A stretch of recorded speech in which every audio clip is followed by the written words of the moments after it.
prometo que vou ser breve. Os nossos cultos são eles toda quarta e domingo, das 19h30 até as 21h30. Vamos lá para o segundo livro dos reis.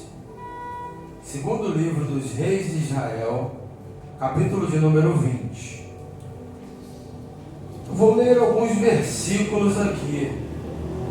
Se você tem o exemplar da sua Bíblia, se você puder ler junto comigo.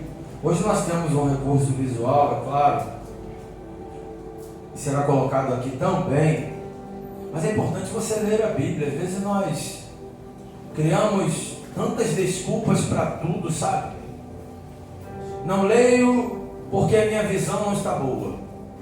Não leio porque a letra é pequena. Não leio porque. Eu estou automatizado, essa é a grande verdade. A leitura ela tem que ser diária. A leitura ela tem que ser algo para você tomar para a sua vida. Se você examinar as Escrituras, você vai começar a entender a vontade de Deus na sua vida. Mas se você deixar para abrir a sua Bíblia só em momentos em que alguém pede para você abrir, você continua automatizado, porque você não faz aquilo em que Deus manda você fazer, que é, sabe, examinar, que é mudar a rotina, porque às vezes nós caímos em umas rotinas diárias e isso também é um automatismo. Comece a comer o seu pão diário, fazer a sua leitura devocional diária, sabe? Comece a ser um bom administrador do seu tempo. O segundo livro dos Reis, capítulo de número 20, nós vamos ler agora o verso 1.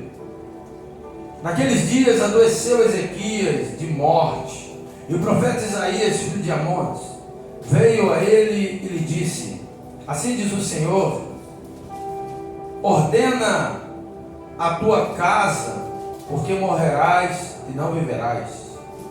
Então virou o rosto para a parede e orou ao Senhor, dizendo: ah, Senhor, se servido de te lembrar de que andei diante de ti em verdade e com o coração perfeito, e fiz o que era reto aos teus olhos, e chorou Ezequias muitíssimo.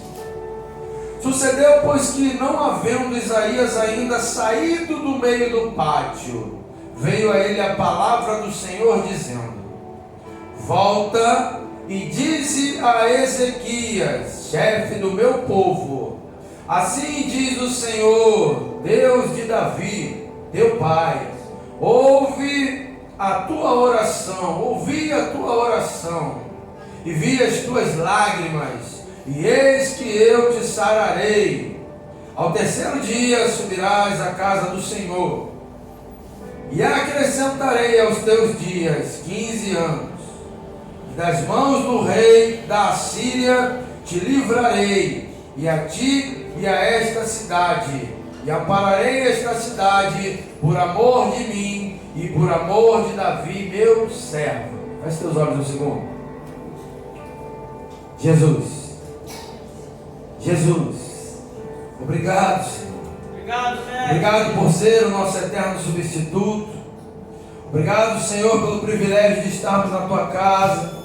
Obrigado, Senhor, pelo privilégio de apregoar a tua palavra com muito temor e tremor.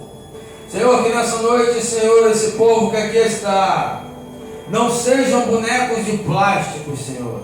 Não estejam automatizados, mas que possam nessa noite arrumar a sua própria casa, colocar em ordem a sua própria casa, meu Jesus.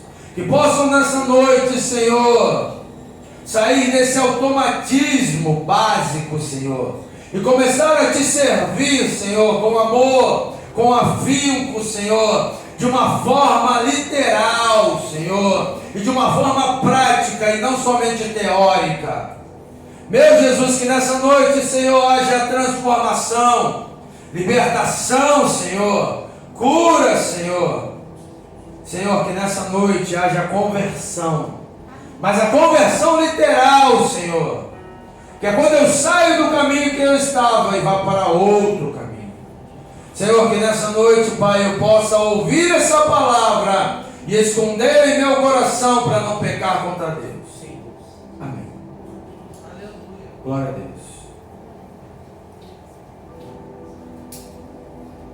Como você não é automatizado, não é boneco de plástico, eu não preciso pedir para você fazer nada.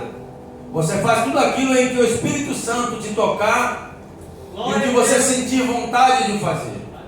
Se você quiser, se você sentir vontade de pular, você pode pular. Se você sentir vontade de glorificar, você pode glorificar. Se você sentir vontade de apertar a mão do seu irmão, colocar a mão no ombro dele e profetizar na vida dele, faça. Eu estou cansado dessa coisa de o tempo inteiro alguém mandar a pessoa fazer alguma coisa porque ela não consegue fazer por conta própria. Chega!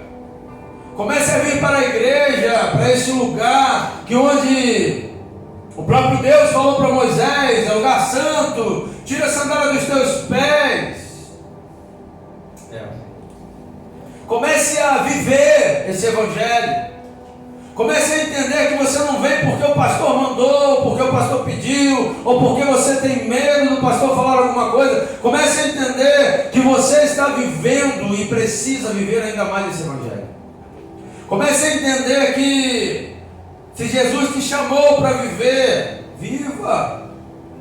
Pare de ser tão automatizado. Eu vou porque minha esposa me chamou, eu vou porque meu esposo me chamou, eu vou para agradar alguém. Pare. Comece a fazer porque você sabe que você precisa fazer. Comece a fazer porque você sente a necessidade de fazer. Às vezes eu fico tão cansado de falar a mesma coisa repetitivamente. Isso só me mostra que pessoas estão a cada dia se tornando bonecos de plástico. Porque se fossem pessoas que estivessem sensíveis à voz do Senhor, seriam como Noé, que quando ouvissem pela primeira vez, já iriam receber a ordem, entender a necessidade e iriam fazer.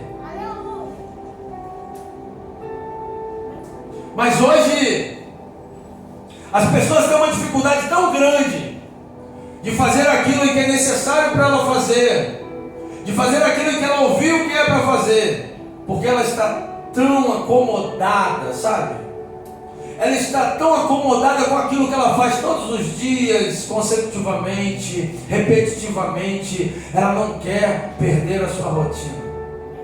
E quando o cristão entra nessa rotina, você olha e fala: puxa, tantas coisas em que ele poderia crescer, mas não cresce. Tantas coisas que poderiam mudar, mas não muda. Sabe por quê? Porque caiu numa rotina, caiu numa mesmice. E sabe, às vezes Deus precisa sacudir essa pessoa para ela entender que não podemos ser bonecos de plástico.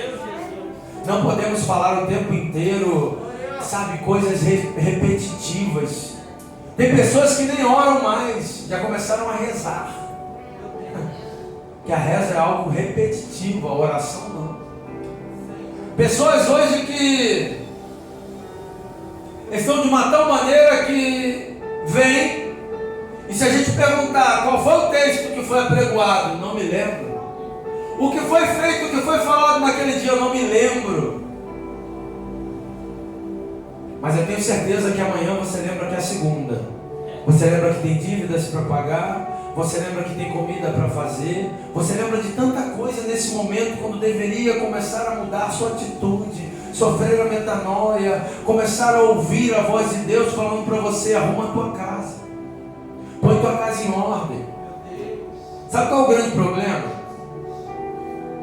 Às vezes nós queremos arrumar a casa dos outros enquanto a nossa está bagunçada. E às vezes nós somos tão especialistas, é como uma pessoa que é pago para arrumar a casa de outra pessoa. Às vezes ela arruma na casa daquela pessoa de uma tal maneira, passa vidrex nos vidros, mas na casa dela nunca chegou um vidrex.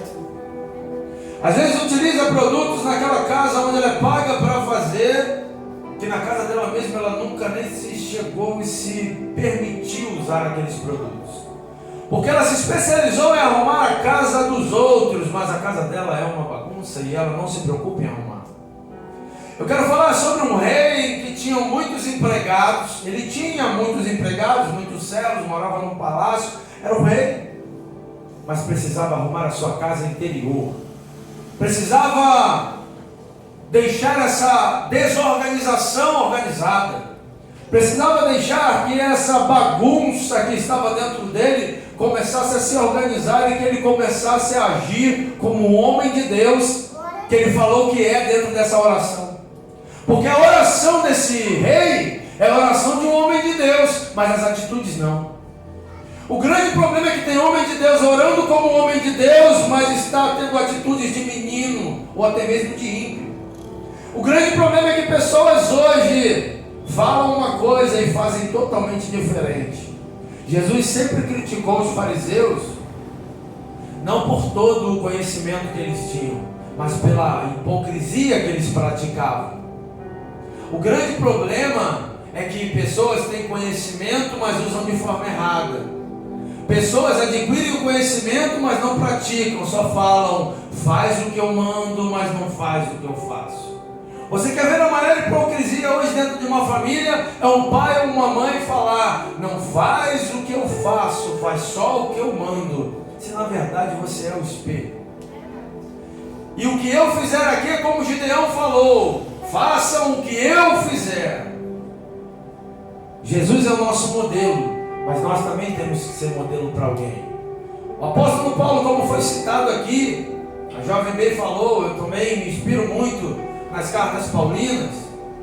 O apóstolo Paulo ele escreveu 13 cartas do Novo Testamento. São 27 livros do Novo Testamento, a metade do Novo Testamento foi ele que escreveu.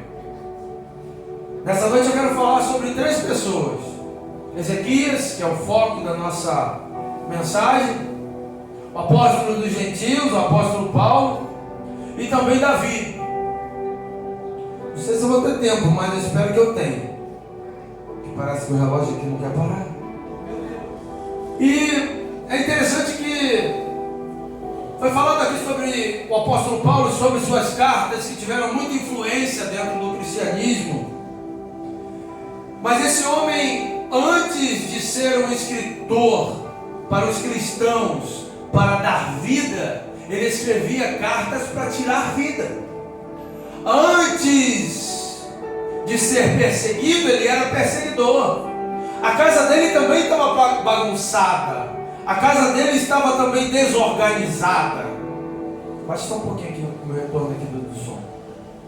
E o apóstolo Paulo, enquanto ainda perseguidor, com a desorganização em que o mundo tinha feito dentro dele, ele pediu cartas para levar às sinagogas em Damasco, para que lá eles pudessem perseguir também. Ele estava desorganizado, desarrumado e queria desarrumar outras casas.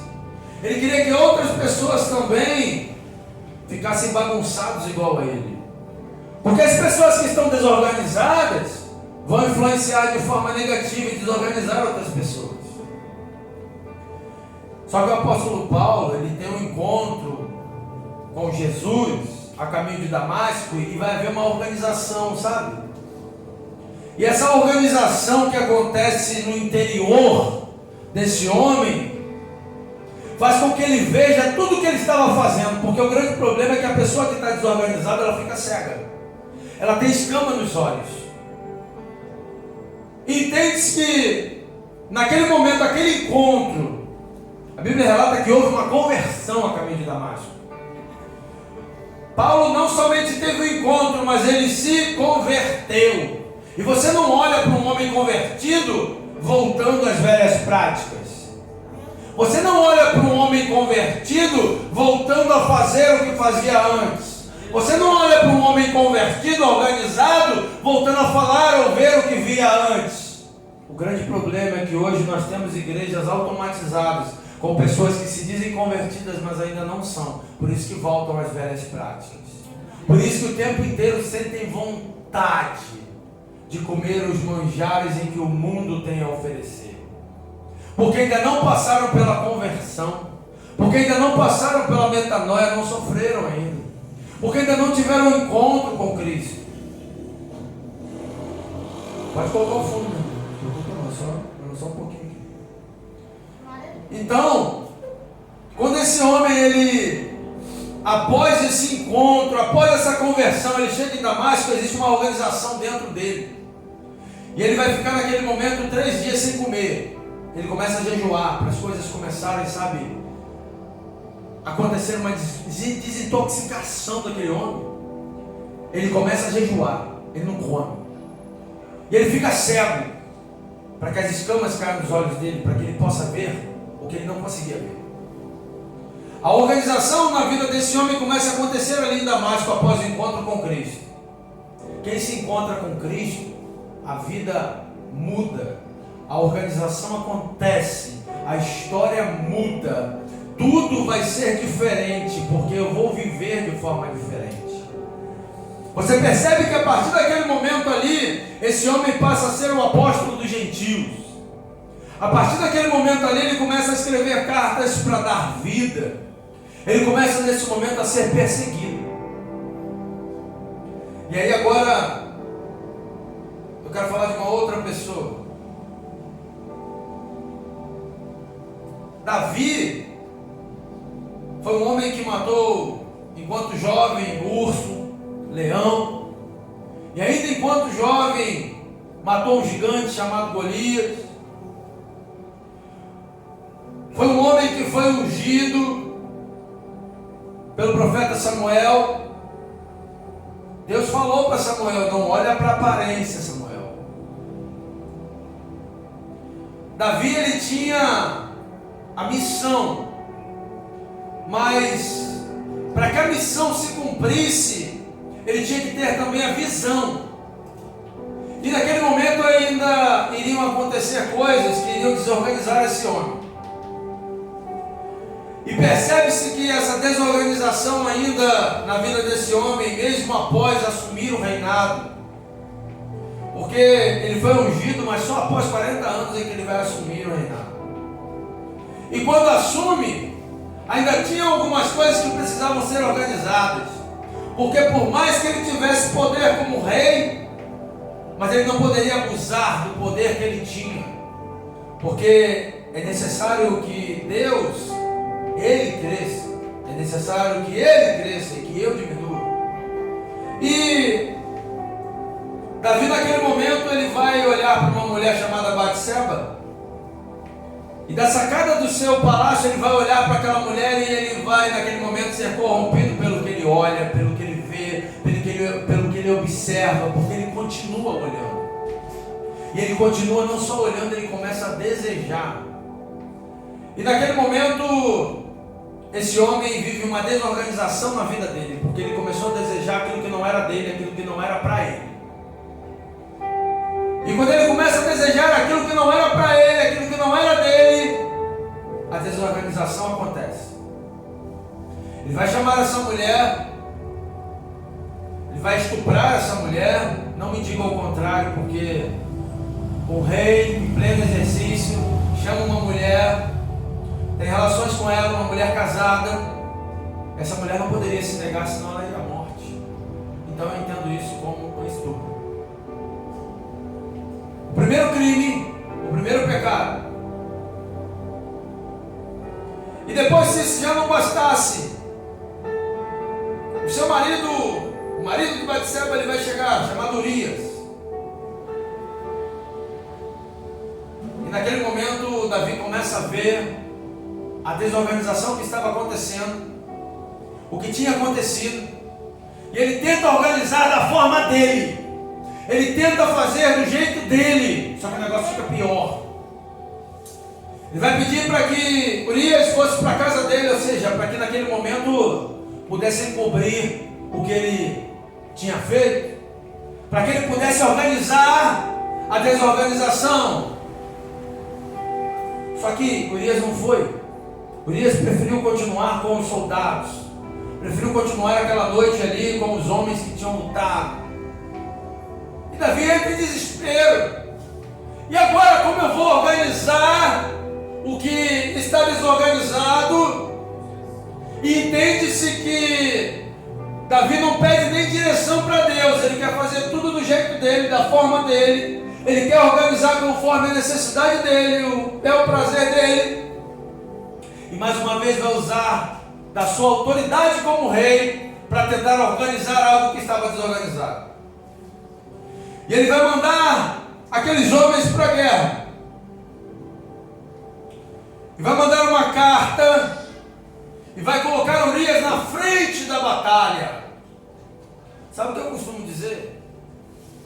As pessoas que estão à frente são as primeiras a tomar as pedradas, as flechadas, e até mesmo as primeiras a morrer. E naquele momento Davi, sabendo que quem estava na frente seriam os primeiros a morrer, tentando organizar a desorganização, ele vai mandar essa carta e vai falar: coloca Urias na frente dessa batalha. E aí acontece o segundo crime, o segundo pecado: homicídio. O grande problema é que nós matamos pessoas e queremos nos isentar das responsabilidades, dizendo: foi ele quem foi, mas foi você que mandou. Foi ele quem foi, mas foi você que permitiu. Foi ele quem foi, mas você sabia que isso poderia acontecer.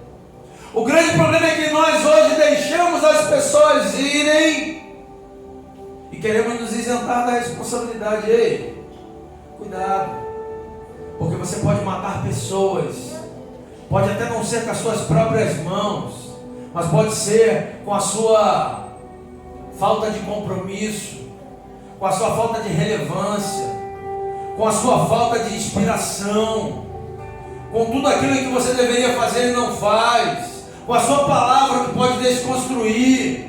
Cuidado. E Urias morre, e a casa de Davi está uma bagunça.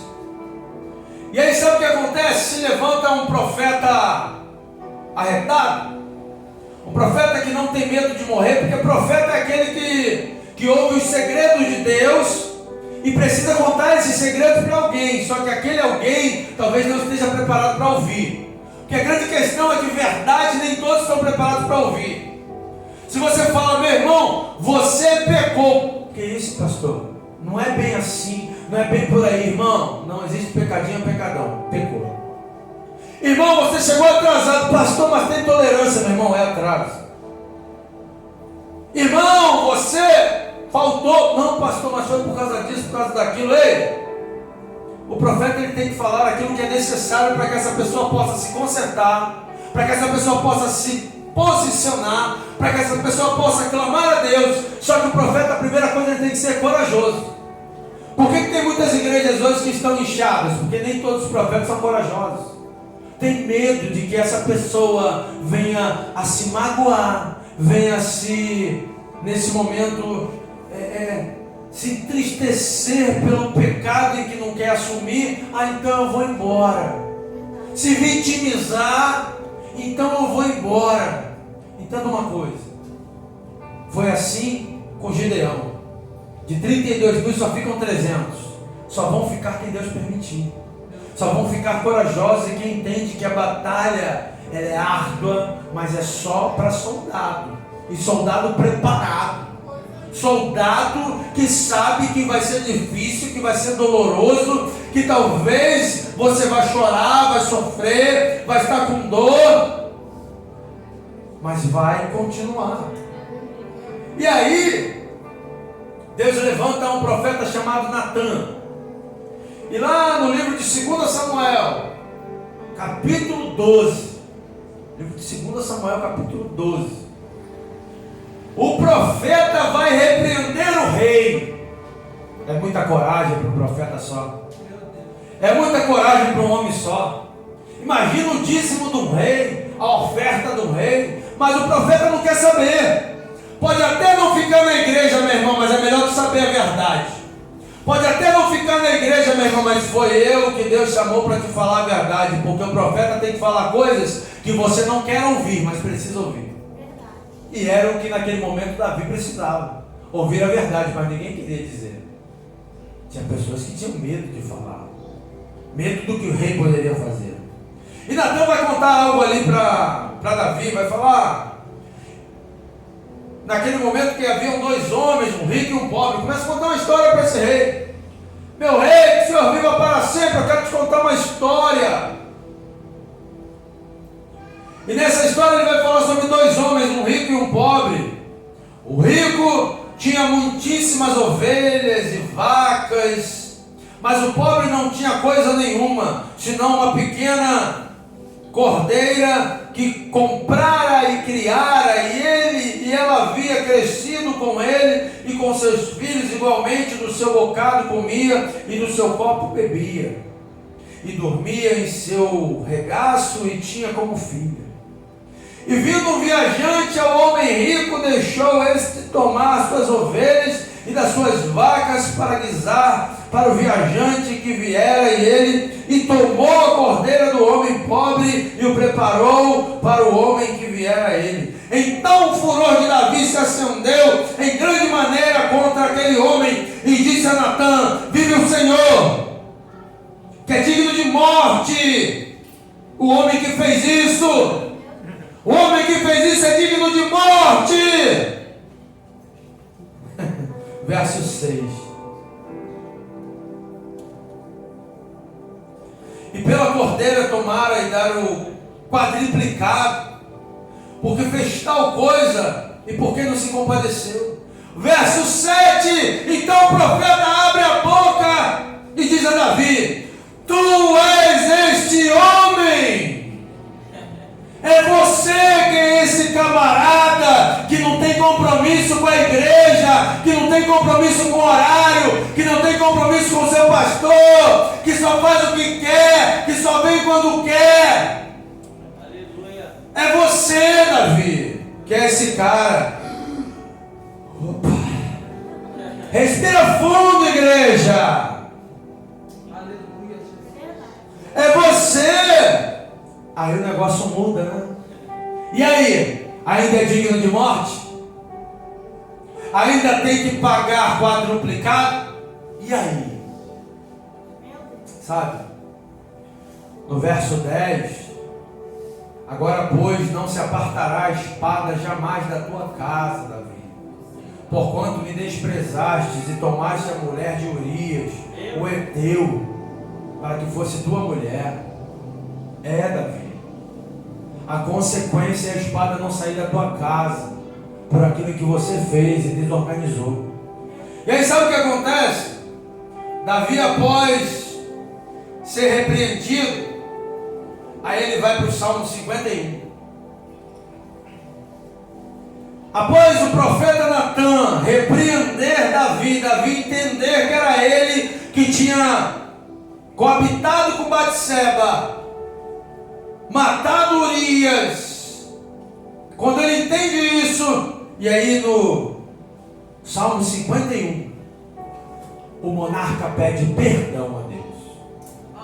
O monarca vai organizar a sua casa pedindo perdão a Deus, mas dizendo: pequei sim, errei sim. Ou seja, para organizar a tua casa, você precisa assumir os teus erros. Você precisa assumir a desorganização. Pare de criar pretextos para dizer: não fui eu, não foi porque eu quis, não fiz por querer. Pare de ponderar e comece a se organizar. Comece a arrumar a tua casa, Ezequias. E aí ele fala assim: tem misericórdia de mim, ó Deus, segundo a tua benignidade. Nessa hora Deus é bom. Nessa hora Deus é bom. Apaga as minhas transgressões segundo a multidão das tuas misericórdias. Lava-me completamente da minha iniquidade e purifica-me do meu pecado, porque eu conheço as minhas transgressões e o meu pecado está sempre diante de mim. Homem que é homem, mulher que é mulher, assume sua responsabilidade, não pondera o tempo todo. Chegou atrasado, assume. Faltou, assume. Não está tendo compromisso com a sua igreja, assume. Está falando mal do seu pastor, assume. Está falando mal do seu irmão, assume. Não vem por manha, assume. Não bota a culpa em outras coisas, em outras pessoas, não. Faça como Davi, organize a sua casa, mas diga: fui eu, sou eu, Senhor, me perdoe. Vamos voltar para o texto inicial. eu já estou fechando a mensagem, que eu acho interessante quando você começa a pregar e você volta para o texto onde foi proposto, né? Porque tem uns pregadores que não é brincadeira não. Começa a pregar, no final termina em Apocalipse. Começa no Antigo Testamento e finaliza no Novo. Começa no Novo e finaliza no Antigo. Meu irmão, se você tiver dúvida e quiser aprender a pregar, vem para o ensino bíblico, para de faltar ensino bíblico. Se quer aprender a pregar, vem para o seminário. Toda segunda-feira tem seminário aqui na igreja. Seminário Obras Maiores. Comece a aprender, para você não se envergonhar, porque entenda uma coisa. O apóstolo Paulo, mais uma vez citando o apóstolo dos gentios, ele diz assim para Timóteo: procura te apresentar como obreiro aprovado, que manuseia bem a palavra da verdade e não se deixa envergonhar. É você que se envergonha pela sua falta de compromisso, por não arrumar a sua casa. E aí já estou quase finalizando. Ainda tenho, não sei se... Lá no segundo livro dos Reis, capítulo 20, voltando para Ezequias, Deus deu uma ordem para ele: arruma a tua casa. Ele arrumou? Não.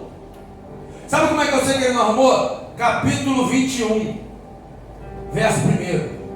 Capítulo 21, verso 1. Eu estou lá no segundo livro dos Reis, né, meus irmãos? Capítulo 21. E aí, por esse motivo aí, por esse verso aí, eu vejo que ele não arrumou a casa dele. Eu vejo que ele não organizou a casa dele.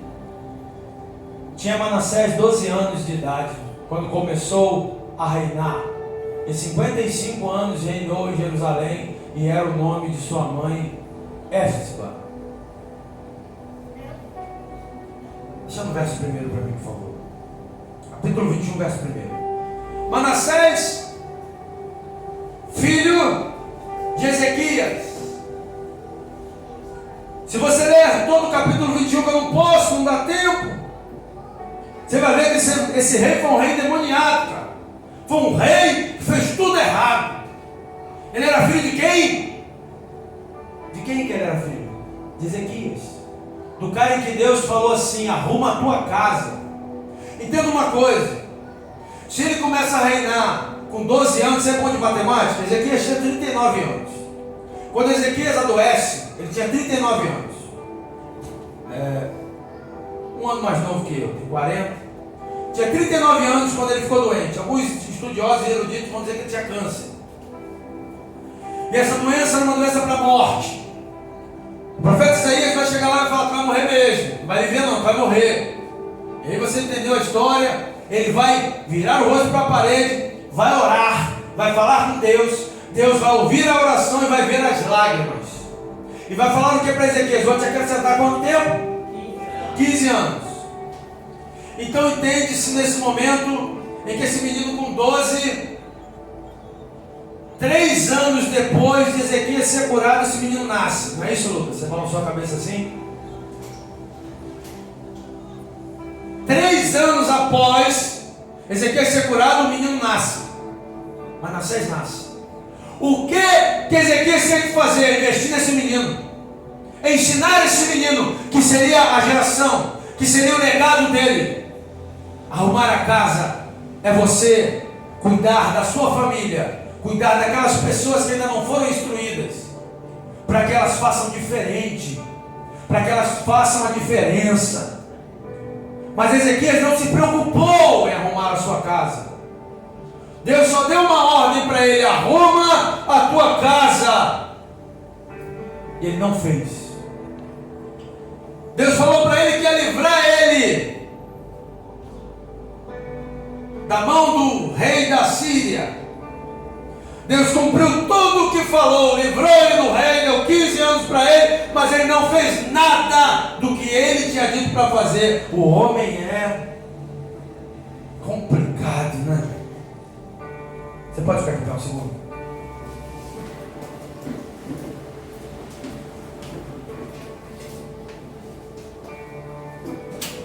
Autoexame, meu irmão, minha irmã. Autoexame.